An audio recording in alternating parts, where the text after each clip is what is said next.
Dito na ako sa lugar namin. Kala nila malapit lang ah. Lalakad pa ako malayo. Yan. Ang lalakarin ko pa ay ano doon. Yan, papasok pa ako doon. Pag ganun. Pag ganun pala. Pag ganun. Yan, kaya samahan nyo ako. Yan.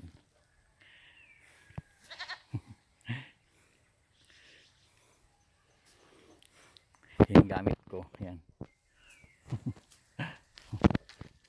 Okay. Tara na.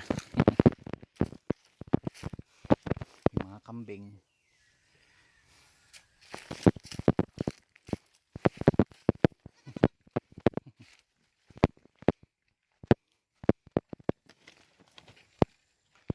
Puro taniman ng tabako.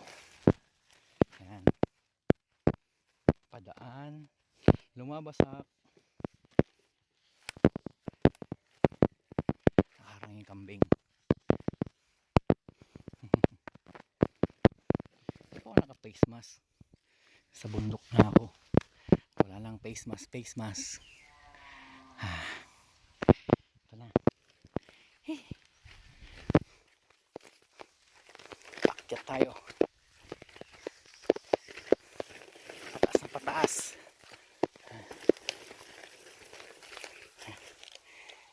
Ito na. Sa taniman ng mga mais. Ano?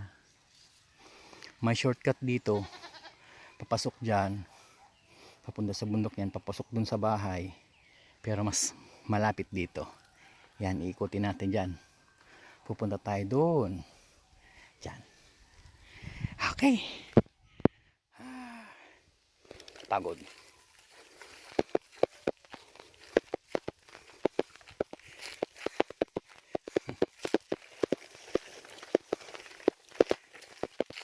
Kanina pagbaba ako sa tricycle, nasa lubong ko yung nagpapadala sa akin ng sitaw, si Manang Elma. Yan. Shout out sa kanya. Ito daming taniman ng mais. Yan. Hindi pa na harvest. Mga pinapatuyo. At syempre, madaming dito. Tanim na tabako. Yun ang pangunahing pinagkakitaan dito.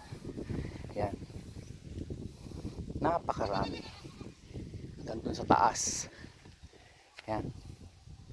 Kaya ito na. Ito na yung daan papunta dun sa bahay. Kaya samahan nyo ako.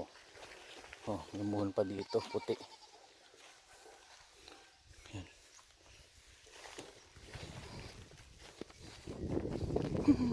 Sarap ng hangin. Ang lamig.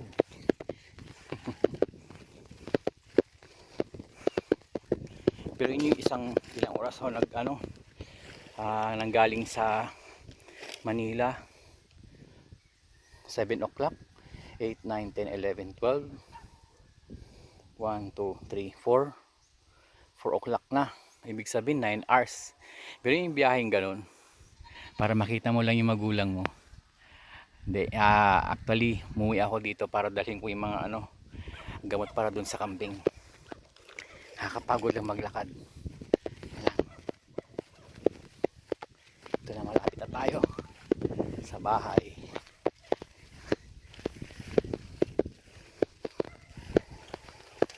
Kala ng iba malapit lang, pero sulit yung 9 hours.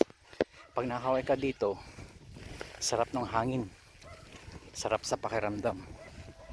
Yan. Siyempre, makikita mo yung mga magulang mo. Sira na yung sapatos ko, nakanganga na. Yan. Ngangana.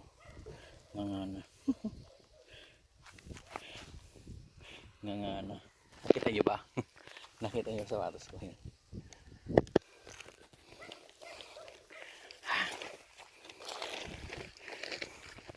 Yan ang munting gate namin. Yan. Yan yung yero na niya para tandaan.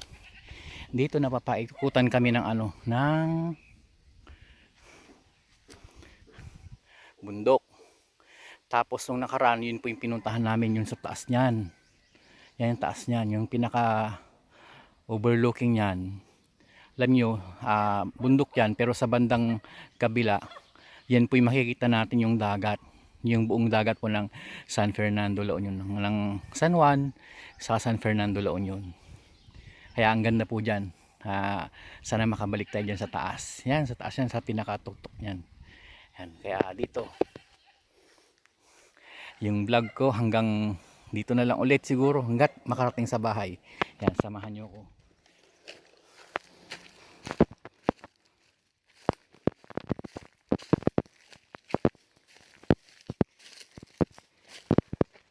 Yan, ito na ang aming munting tirahan.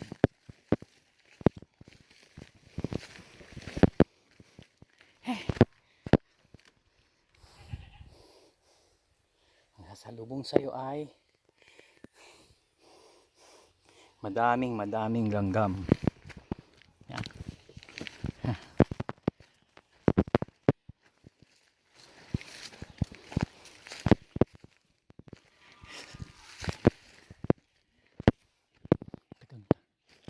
Taglagas ngayon.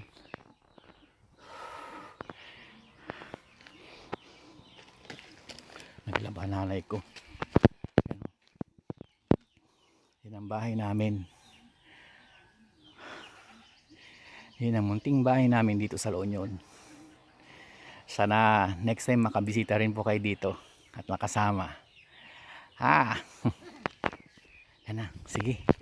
Yung ganun. Tatay ko yun. Sige. Bye bye. Salamat. Next time ulit.